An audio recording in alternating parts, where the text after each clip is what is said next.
बच्चों, आज हम ईटिंग डिसऑर्डर्स पढ़ेंगे जो कि अडोलेसेंट में देखे जाते हैं। ईटिंग डिसऑर्डर मतलब खान पान से रिलेटेड, भोजन संबंधी विकृतियाँ।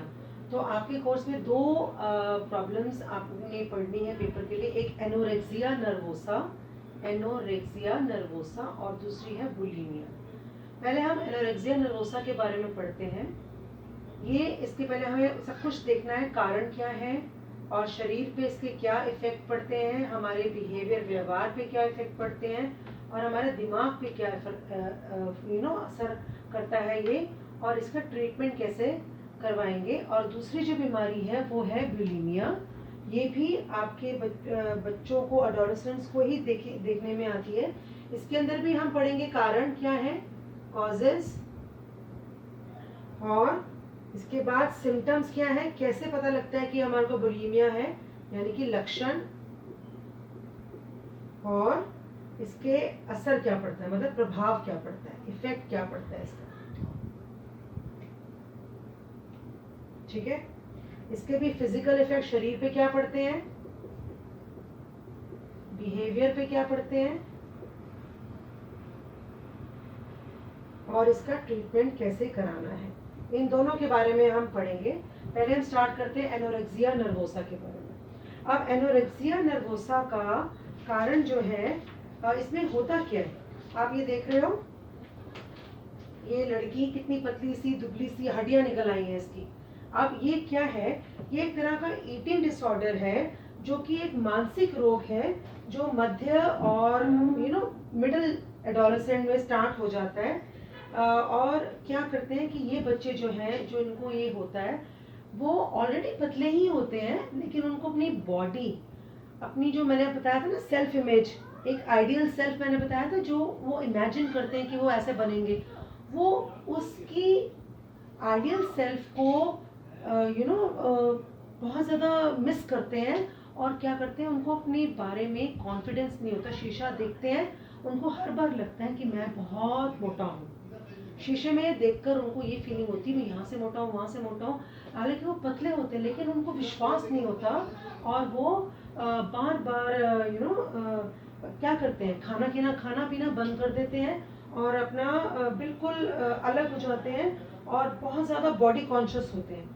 अब कारण क्या है, इसके 3 कारण है क्यों होता है ये, बायोलॉजिकल, साइकोलॉजिकल और फैमिली रीजंस। बायोलॉजिकल का मतलब होता है कि जैविक कारण, जैसे कि जिन के फैमिली में ये प्रॉब्लम देखी गई है, ज़्यादातर ऐसा देखा गया कि जिनकी मदर्स को या किसी और फैमिली में किसी और बंदे को हुआ है, तो उनको ये कारण ज़्यादा होता है, उनको ज़्यादा देखा गया, उनमें विकार होने की ज़्यादा संभावना है।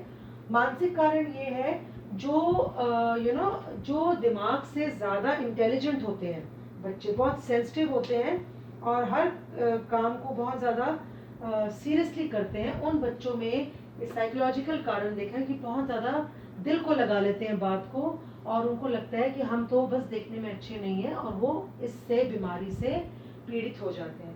फैमिली रीजंस और भी हैं, कई रीजंस ये होते हैं कि कईयों बच्चों के जो मदर फादर हैं या घर में कोई बड़े हैं, वो बहुत ज़्यादा स्ट्रेस देते हैं इस बात पे कि आपकी बॉडी फिगर बहुत अच्छी होनी चाहिए। तो इन तीनों चीज़ों के तनाव के कारण बच्चा टेंशन में आ जाता है और खाना पीना छोड़ देता है, और ऑलरेडी पतला होता है और हड्डियां निकल आती हैं उसकी। अब इसके प्रभाव क्या पड़ते हैं, 3 प्रभाव है, एक तो हमारे शरीर पर, एक हमारे बिहेवियर पर और हमारे दिमाग पर। पहले शरीर का प्रभाव पड़ते हैं, वजन तेजी से गिरता है और बहुत ही ज़्यादा हड्डियां निकले हुए आदमी प्रतीत होता है, और पीरियड्स में मेंस्ट्रुअल साइकिल आपका अनइवन हो जाता है, रेगुलर नहीं होता, और उल्टी होती है, शरीर ऐसे उसको लगता है कि मेरा शरीर बहुत फूल रहा है, और उसको कॉन्स्टिपेशन, कब्ज की शिकायत रहती है बच्चे को, क्योंकि जो खाएगा नहीं, जब कुछ अंदर पेट में जाएगा ही नहीं, तो रेशा नहीं जाएगा, फाइबर नहीं जाएगा, तो कॉन्स्टिपेशन तो होनी है। ऐसे कई बच्चों को हार्ट प्रॉब्लम्स हो जाती हैं, डेथ भी हो जाती है, और ग्रोथ रुक जाती है, दांतों में प्रॉब्लम्स आ जाती हैं, और ऑस्टियोपोरोसिस मतलब हड्डियों की बीमारी हो जाती है, आयरन की कमी, अनीमिया प्रॉब्लम हो जाती है, यानी कि रक्त संबंधी बीमारियां हो जाती हैं। ठीक है, ये तो है शरीर के ऊपर प्रभाव। फिर हम देखते हैं हमारे बिहेवियर पे क्या असर पड़ता है इसका। बहुत कम भोजन खाते हैं बच्चे, और कई भोज्य पदार्थ बिल्कुल ही नहीं खाते, तो वो समझते हैं, वो उनको लगता है कि खाना मेरे को नुकसान पहुंचाएगा, उनके दिमाग में ये बात बैठ जाती है। और बार बार ना आर्टिकल्स पढ़ते हैं न्यूज़पेपर में भोजन के ऊपर, फूड्स के ऊपर, रिव्यूज़ पढ़ते हैं कि इसको खाऊंगा तो क्या होगा, इसको खाऊंगा तो क्या होगा, कोई नुकसान तो नहीं होगा। और किसी भी सोशल गैदरिंग में, सामाजिक समारोह में, जैसे कहीं मम्मी जा रही है पार्टी पे, कीर्तन पे, वहाँ जाना अवॉइड करते हैं, इनको अच्छा नहीं लगता। और बार बार वज़न कम करने के लिए एक्सरसाइजेस करते रहते हैं सारा सारा दिन, और व्यायाम करते हैं, और बार बार अपना वज़न तोलते हैं। ये इनका मेंटल दिमाग में इनका पड़ जाता है। अब साइकोलॉजिकल क्या होता है, इसका प्रभाव ये होता है कि पीड़ित को हमेशा लगता है कि वह मोटा हो गया है, और सारा दिन इसके उपाय सोचता रहता है, और बहुत कमज़ोर हो जाते हैं, बहुत ज़्यादा डिप्रेस्ड हो जाते हैं, उदास रहना शुरू हो जाते हैं, और कमज़ोरी इनको फील होती है, और कम खाने की इच्छा इन बच्चों की होती है। उसके बाद अब बचाव कैसे करेंगे, इसका बचाव करने के लिए आपको बस ये करना है कि आप इसको किसी डॉक्टर को दिखाओ, मनोवैज्ञानिक डॉक्टर को, जो दिमाग का डॉक्टर है उसको दिखाओ, और इसका जो वज़न इतना कम हो गया है उसको, आप ट्रीटमेंट की बात कर रहे हैं, उसके वज़न को वापस लेके आओ, ताकि वो थोड़ा सा हेल्दी लगे, तो हड्डियों का ढांचा लगते हैं ये। उसके बाद और आप ये कर सकते हो कि उसको मम्मी पापा के साथ बैठ के डिस्कशन करें, उसको समझाएं प्यार से कि ऐसा कुछ नहीं है बेटा, तू मोटा, मतलब तू क्यों इतना पतला होने की कोशिश कर रहा है, तो अब बुरा लग रहा है, बल्कि तू खाना पीना खाओ और थोड़े ठीक हो जाओ।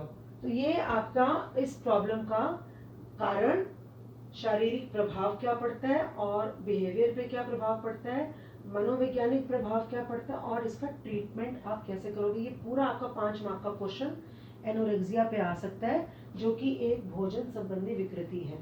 दूसरी प्रॉब्लम जो बच्चे एडोलेसेंट फेस करते हैं वो है बुलिमिया, यानी कि bulimia is a eating disorder. अब इसके बारे में पढ़ते हैं, बुलिमिया क्या है। बुलिमिया भी एक तरह का ईटिंग डिसऑर्डर है, it's a very serious eating disorder, और इसके भी सिम्टम्स एडोलेसेंस में आने शुरू होते हैं, और ये लेडीज़ में ज़्यादा है, जबकि आदमियों में कम नज़र आता है। और ये ज़्यादातर जो अपर क्लास फीमेल्स हैं ना, थोड़ी जो रिच फीमेल्स हैं, उनके अंदर ये ज़्यादा नज़र आता है, और बहुत ज़्यादा अजीब सा बिहेव करते हैं ये बच्चे जिनको ये प्रॉब्लम होती है।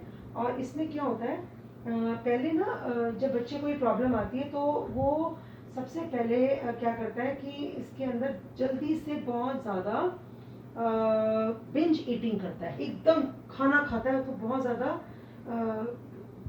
ओवर ईटिंग करना चाहता है, ठूसता जाता है मुंह में, खाना मिलता है तो उसको रुका नहीं जाता, और वो नर्वस हो जाते हैं, और मतलब बहुत ज़्यादा खाना खाते हैं, और उस खाने के ऊपर कंट्रोल नहीं होता। जब खाना खा लेते हैं उसके बाद पर्जिंग होती है। First is binge eating and then is purging, यानी कि एकदम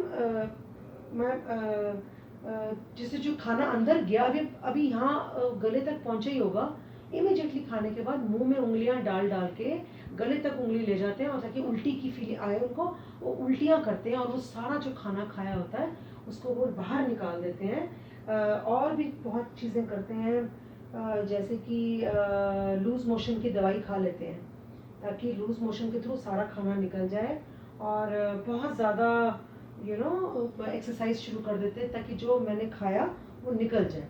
तो इस बुलिमिया में ये होता है, पहले खाते हैं, बहुत ज़्यादा खाते हैं, और उसके बाद उल्टी करके इसको निकालते हैं। अब इसके कारण क्या है, सिम्टम्स पहले पढ़ लेते हैं। सिम्टम्स ये हैं कि एक तो जब तक खाते जाते हैं तब तक पेट में दर्द ना हो, और वज़न कभी तेज़ी से बढ़ता है, कभी तेज़ी से घटता है, और दांतों के जो ऊपर का जो परत होती है ना, इनामल कहते हैं, वो नष्ट हो जाती है, और उसमें कैविटीज़ लग जाती है, यानी सड़ने शुरू हो जाते हैं दांत। अब कारण, इसका लक्षण तो हो गए, कारण ये होता है कि कई बार हम अपने आप को स्वीकार नहीं कर सकते, अपनी इमेज, हमें अपने आप को, खुद को हम पसंद नहीं होते, हमें लगता है कि हम सुंदर नहीं है, देखने में अच्छे नहीं हैं, इस वजह से। और कई बार घर में फैमिली प्रॉब्लम्स चलती हैं, अवसाद इसको कहते हैं, डिप्रेशन, डिप्रेशन आ जाता है उनको, वो दुख अंदर से आ जाता है, और उनको जो भी फैमिली में प्रॉब्लम्स चल रही हैं या लाइफ में चल रही है उसको वो सह नहीं पाते, उनको कोप अप नहीं कर पाते और इस चीज़ का शिकार हो जाते हैं। कुछ बच्चे जो है फैशन, मॉडलिंग और एक्टिंग के क्षेत्र में जाना चाहते हैं, और जब वो शीशे में देखते हैं उनको लगता है मैं तो एक्टर या एक्ट्रेस बनने के लायक ही नहीं, मैं तो मोटा हूँ, मैं तो काला हूँ, मैं तो ये है, तो वो अपने आप को और पता खाते हैं और फिर उसके बाद उल्टियाँ कर करके निकालते हैं। अब इसके असर क्या पड़ते हैं? सबसे पहले साइकोलॉजिकल इफेक्ट पड़ेंगे कि एक तो जब आपको जब लगेगा कि मैं बहुत मोटा हूँ तो आप अपना कॉन्फिडेंस खो देते हो, आपको कॉन्फिडेंस नहीं होता लोगों से मिलने का, अकेले अकेले रहते हो, शर्मिंदा महसूस करते हो, लोगों के साथ मिलते नहीं हो, और ड्रग्स और शराब के आदी हो जाते हो। ये साइकोलॉजिकल इफेक्ट है। उसके बाद फिजिकल इफेक्ट क्या है, बॉडी में क्या चेंजेस आते हैं? ज़बरदस्ती की गई उल्टी करते हैं ये, तो इससे क्या होता है आपके डाइजेशन पे, पाचन तंत्र पे बहुत बुरा असर पड़ता है, और खाने की नली को बहुत नुकसान पहुंचाता है। और ये जो मैंने बताया था कि पेट साफ करने की दवाइयाँ खाते हैं, इससे भी आपकी बॉडी पे कब्ज़ की शिकायत हो जाती है उनको, और डिहाइड्रेशन हो जाती है। जब पानी बार बार निकल जाता है बाहर उल्टी से तो डिहाइड्रेशन हो जाती है, किडनी और पथरी, किडनी में पथरी भी हो सकती है इनको। अब इलाज क्या कराना है इनको? कॉग्निटिव बिहेवियर थेरेपी सबसे प्रभावी इलाज है, यानी कि मानसिक व्यवहार थेरेपी, और पोषण थेरेपी, मतलब कि खाने के द्वारा इनको धीरे धीरे खाना दिया जाए, उनको समझाया जाए कि ऐसा करना गलत है, और इनको डिप्रेशन की दवाइयाँ भी दे सकते हैं जो उनको डिप्रेशन से इनको बाहर निकालेंगे। तो but these two diseases are very very serious, और एनोरेक्सिया, बुलिमिया और एनोरेक्सिया और बुलिमिया आपके पेपर में ये इनके ऊपर पूरा नोट, कॉजेस मतलब कारण, सिम्टम, लक्षण, प्रभाव क्या पड़ता है, ट्रीटमेंट, ये चारों पॉइंट्स आप 5 मार्क के क्वेश्चन में आंसर कर सकते हो।